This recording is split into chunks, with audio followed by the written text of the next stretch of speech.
नमस्कार दोस्तों, माँ भवानी आराधना चैनल पर आने के लिए आपको हार्दिक स्वागत है। यदि मेरे चैनल पर पहली बार आए हैं तो लाइक करें, शेयर करें, सब्सक्राइब करें ताकि आगे आने वाला वीडियो सबसे पहले आप तक पहुँचे। दोस्तों, आज का विषय है, क्या आत्मा और जीवात्मा में कोई अंतर है? आत्मा क्या है और जीवात्मा क्या है? दोस्तों, आत्मा और जीवात्मा एक ही है।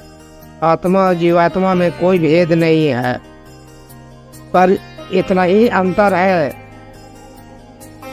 कि आत्मा शुद्ध रूप में आत्मा होती है और बिगड़ी हुई उसकी अवस्था जीवात्मा होती है। आत्मा स्वभाव में जीती है और जीवात्मा भी भाव में जीती है। जैसी भाव में जीती है वैसी उसकी दुर्गति होती है। बस इतना ही अंतर है और कोई अंतर नहीं है। जैसे कि आत्मा के दो अवस्थाएं होती है, एक शुद्ध अवस्था, एक बिगड़ी हुई अवस्था।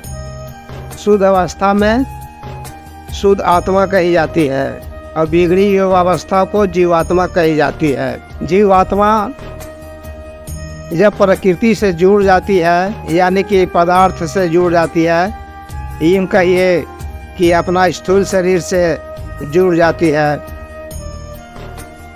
किसी भी प्राणी का जीव हो सकता है, पशु पक्षी, कीड़े मकोड़े, मनुष्य, किसी का भी शरीर हो सकता है। जब स्थूल शरीर से जुड़ जाती है और स्थूल शरीर में उलझ करके रह जाती है तो अहंकार हो जाता है और अहंकार बस वो अपने आप को शरीर ही मानने लगता है। गलत अपना नाम बताता है, अपना परिचय बताता है, अपनी पदवी बताता है, अपने रुतबा बताता है, अपनी जाति बताता है। मैं ये जाति का हूँ, ये पद पर स्थापित हूँ, मैं तो योद्धा हूँ, मैं ताकतवर हूँ, और अपने आप को जीवात्मा शरीर ही मान लेता है और अपने मूल स्वरूप को भूल जाता है। दोस्तों, आत्मा और जीवात्मा में कोई भेद नहीं है। आपको उदाहरण के साथ बताता हूँ।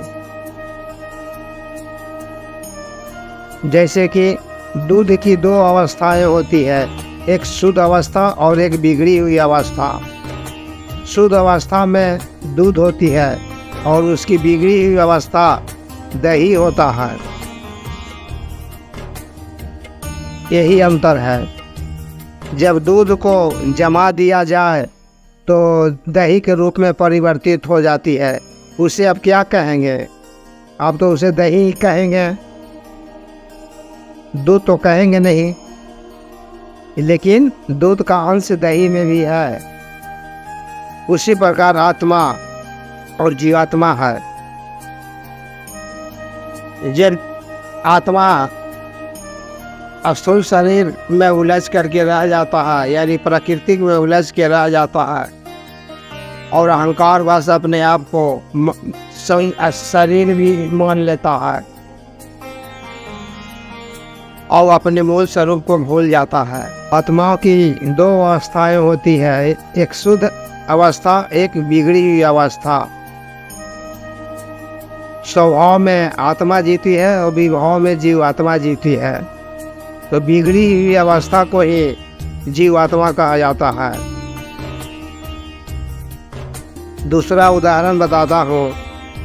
जैसे जल की दो अवस्थाएं होती है, शुद्ध रूप में जल होती है और बिगड़ी हुई रूप में बर्फ होती है। जल का बिगड़ी हुई अवस्था को क्या कहेंगे? उसे बर्फ कहेंगे।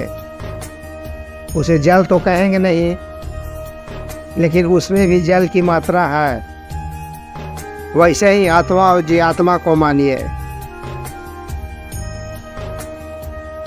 स्वभाव में जल मानी जाती है और विभाव में बर्फ मानी जाती है।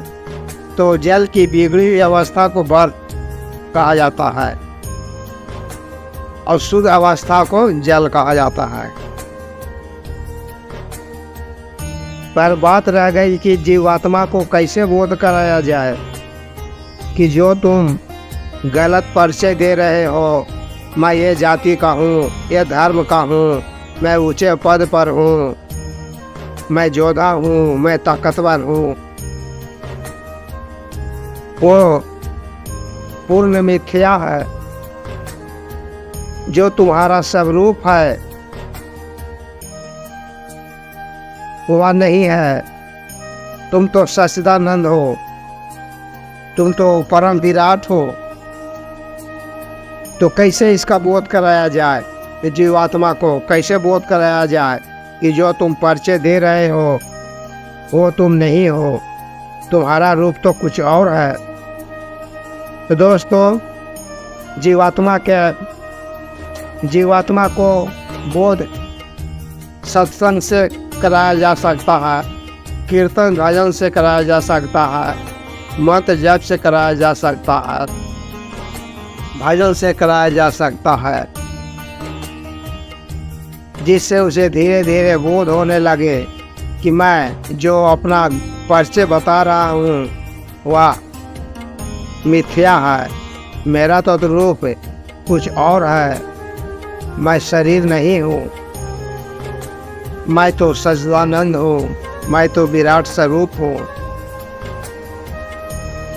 दोस्तों, यह जानकारी अच्छा लगे तो लाइक करें, शेयर करें, सब्सक्राइब करें। धन्यवाद। माता रानी सबको रक्षा करें।